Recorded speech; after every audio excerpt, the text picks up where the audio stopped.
अरे यार देखो ना, भैया राखी बंधवाने के लिए हाथ झुलाते हुए मेरे ससुराल आ गए। मुझे इतना शर्म आ रहा है कि मैं अपने ससुराल वालों से क्या बताऊंगी। तुम्हें तो पता है ना कि मेरे ससुराल वाले कितने अमीर हैं। वे लोग क्या सोचेंगे। भैया ने तो मेरी नाक ही कटवा दी। भला कोई 2,000 रुपए लेकर आता है क्या। दरअसल कार्तिक ऑफिस गया हुआ था और उसकी पत्नी अंजलि घर के सारे काम निपटाकर अभी अभी लेटी हुई थी। तभी उसके बच्चे भी स्कूल से घर वापस आ गए। अंजलि ने उन्हें प्यार से खाना परोसा। बच्चे खाना खाने के बाद थोड़ा आराम करके उठ गए और अपना होमवर्क करने लगे।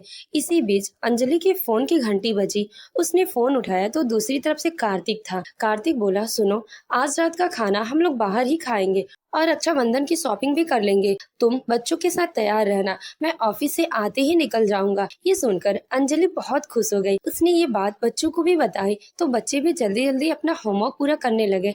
अंजलि ने खुद भी तैयार होना शुरू किया और बच्चों को भी अच्छे से तैयार किया।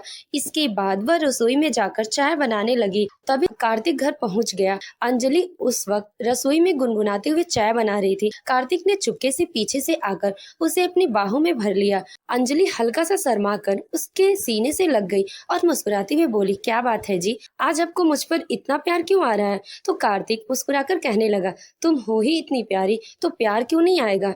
तभी उनके बेटे ने हॉल से आवाज लगाई, पापा आप भी तैयार हो जाओ ना, और कितनी देर लगाओगे। ये सुनते ही दोनों झटके से अलग हुए और अंजलि के गाल शर्म से लाल हो गए। कार्तिक तुरंत अपने कमरे में गया, कपड़े बदले और फिर हॉल में आ गया। सबने साथ बैठकर चाय और नाश्ता किया। फिर सभी मिलकर शॉपिंग के लिए निकल गए। अंजलि ने बच्चों के लिए नए कपड़े खरीदे और कार्तिक के लिए एक नया शर्ट और पैंट ले लिया। इसके साथ ही राखी, मिठाई, फल वगैरह भी खरीद लिए। शॉपिंग के दौरान कार्तिक ने अंजलि से कहा, तुम भी अपने लिए एक नई साड़ी ले लो। अंजलि मुस्कुराकर बोली, नहीं, मेरे पास तो बहुत सारी साड़ियां हैं। लेकिन कार्तिक ने उसकी बात नहीं मानी और जिद करके आखिरकार उसे उसकी ही पसंद की एक सुंदर मैरून रंग की साड़ी खरीदी। साड़ी देखते ही अंजलि का चेहरा खुशी से खिल उठा।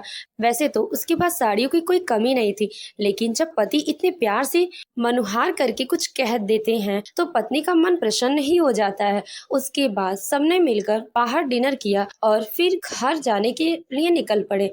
जब कार्तिक अपनी पत्नी अंजलि और बच्चों के साथ शॉपिंग से लौटकर घर पहुंचा तो बच्चे भी बहुत खुश नजर आ रहे थे। अंजलि के चेहरे की चमक देखकर कार्तिक को भी दिल से एक अजीब सा सुकून महसूस हो रहा था। हर साल रक्षाबंधन पर कार्तिक अपनी बहन सुनीता के घर चला जाया करता था और इस वजह से अंजलि अपने भाई के पास जाने के लिए तरस जा रही थी। उसका भाई भी बस इंतजार कर रहा था। अंजलि की दो बहनें और भी थी जो मायके में ही राखी बांधने के लिए चली जाती थी, लेकिन अंजलि का भाई खुद उसकी ससुराल नहीं आ पाता था। अंजलि मजबूरी में हर वक्त सिर्फ राखी भेजकर ही संतोष कर लेती थी। उसने कई बार कार्तिक से कहा भी था कि कम से कम एक बार तो उसे मायके छोड़ाए, लेकिन कार्तिक कभी उसे लेकर मायके नहीं गया।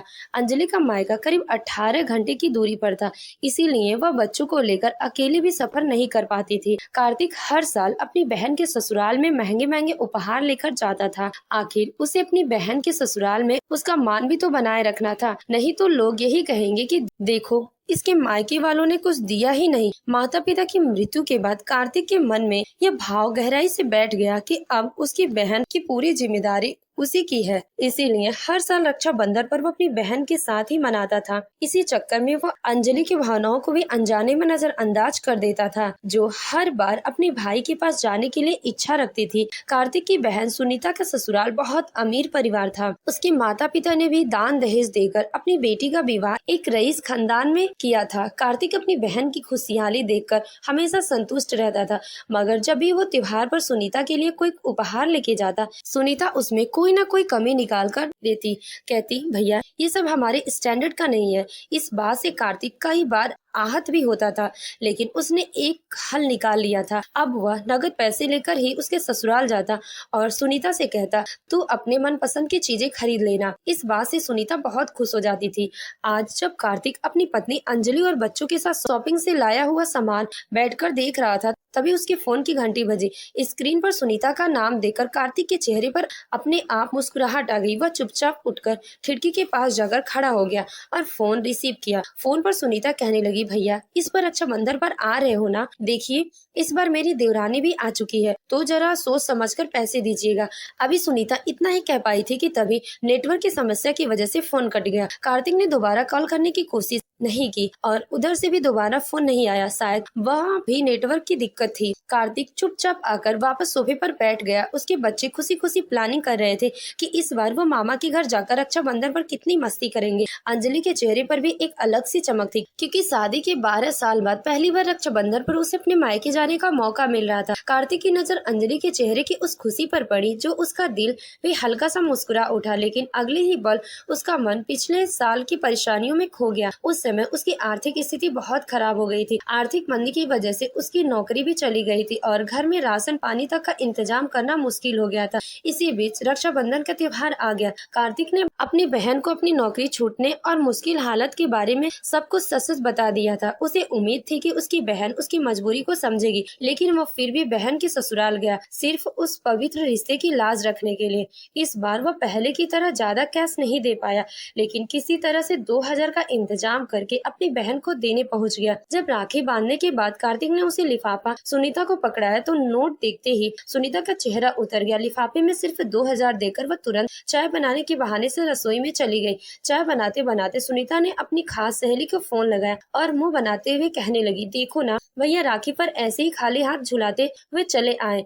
इतना कम कैश दिया है कि क्या बताओ, मैं अपने ससुराल वालों को क्या कहूंगी। जब उनके पास पैसे नहीं थे तो कोई बहाना बनाकर मना ही कर देते, कम से कम यहाँ आकर मेरी नाक तो ना कटवाते। इतना अमीर ससुराल है मेरा, अब मेरे ससुराल वाले 2000 का सुगुन देकर क्या सोचेंगे। आज भैया ने सच में मेरी नाक कटा दी है।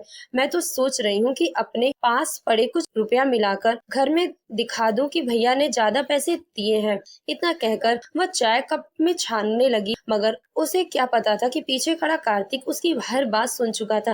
कार्तिक दरअसल देर होने जाने के कारण रसोई में ये कहने गया था कि मैं जा रहा हूँ, मुझे चाय नहीं चाहिए, लेकिन अगर वह रसोई में ना आता तो बहन की ये बातें कभी नहीं सुन पाता। सुनीता जैसे ही पीछे पलटी तो कार्तिक को यहाँ खड़ा देखकर स्तब्ध रह गई। उसकी आंखों से आंसू बहने लगे। सुनीता समझ गई थी कि भैया ने सब कुछ सुन लिया। कार्तिक को गला भर आया। उसने कांपती आवाज में कहा, बहन तुम्हें तो पता है कि इस बार मेरी आर्थिक स्थिति अच्छी नहीं है। क्या भाई बहन का प्यार सिर्फ रुपयों के ही मोहताज होता है? बचपन में तो मैं सिर्फ तुम्हें 10 रुपए की चॉकलेट दिला देता था, तब भी तू मुझे राखी बांध देती थी। आज तो इतनी बड़ी हो गई है कि 2000 रुपए भी कम लगने लगे। अगर तुझे अपने पैसे मिलाने ही थे तो मिला लेती, लेकिन किसी से मेरी बुराई करने की क्या जरूरत थी। इतना कहते कहते कार्तिक की आवाज भीग गई। सुनीता झुंझलाते हुए बोली, अरे भैया आप भी ना कुछ नहीं समझते, ये सब दुनियादारी की बातें हैं। भाई बहन का प्यार अपनी जगह होता है, लेकिन पैसा लेन देन भी अपनी जगह जरूरी है। आप बेकार में दुखी हो रहे हैं, आपको भी समझना चाहिए था। आप इतने बड़े हो गए हैं, इतने समझदार हो गए हैं। अगर आपकी जेब खाली थी तो मुंह उठाकर मेरे घर क्यों आ गए? इस बार आप नहीं आए होते। वह धीरे से बोला, बहन मैं तो तुमसे मिलने के लिए आया हूँ। 1 साल हो गया था तुझे मिले और जितना पैसे मेरे पास था वही लाकर तुम्हें दे दिया। ये सुनते ही सुनीता तुनक्कर बोली, अरे भैया भाभी के लिए तो बहुत पैसे उड़ाते हो, मेरे लिए आते ही बहाना बनाने लगते हो। सुनीता की ये बात सुनकर कार्तिक के लिए वहाँ खड़ा रहना भी मुश्किल हो गया था। वह चुपचाप मुंह लटकाकर घर वापस आ गया। उसके दिल में गहरी पीड़ा पहुंच चुकी थी। वह तो समझता था कि भाई बहन चाहे कितने भी बड़े क्यों ना हो जाए, उनके बीच प्यार का रिश्ता हमेशा ही वैसे ही रहता है। मगर आज की बहन रक्षाबंधन के इस पवित्र धागे को भी पैसे के तराजू पे तौल रही थी। उसकी कलाई पर बांधी राखी अब उसे बोझ सी लगने लगी थी, मानो वही धागा उसे डस रहा हो। निराश होकर टूटा हुआ दिल लिए जब वो घर पहुंचा तो देखा कि उसकी पत्नी अंजलि आंखों में आंसू लिए अपने भाई से फोन पर कह रही थी, अरे भैया अगली बार राखी पर जरूर आऊंगी। अंजलि की आवाज और आंसू देखकर कार्तिक का दिल और भी तड़प उठा। उसे एहसास हुआ कि ऐसी बहन से राखी बंधवाने के लिए वह अपनी पत्नी को इतने सालों तक अपने भाई के पास जाने से रोकता रहा। उसका मन पश्चाताप की आग में जल रहा था।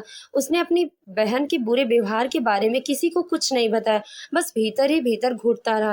धीरे धीरे वक्त बीतता गया और फिर कार्तिक को एक अच्छी कंपनी में नौकरी मिल गई। इस बार उसकी सैलरी पहले से दोगुनी हो चुकी थी। इधर सुनीता भी फिर से पहले की तरह सम्मान होकर भाई से बात करने लगी थी। कार्तिक भी अब बस एक औपचारिकता भाई की रिश्ता निभा रहा था। इस बीच फिर से रक्षाबंधन का त्योहार आ गया।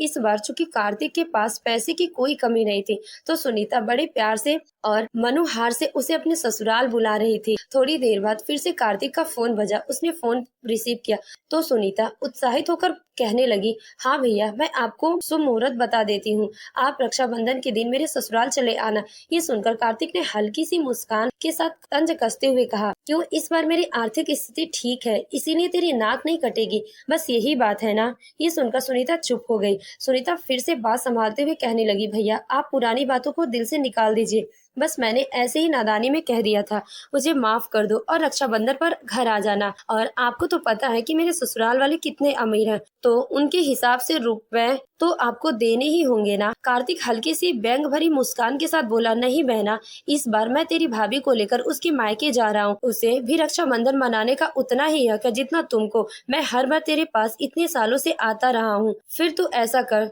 तुझे राखी भेज और मैं तुझे कैश भेज दूंगा।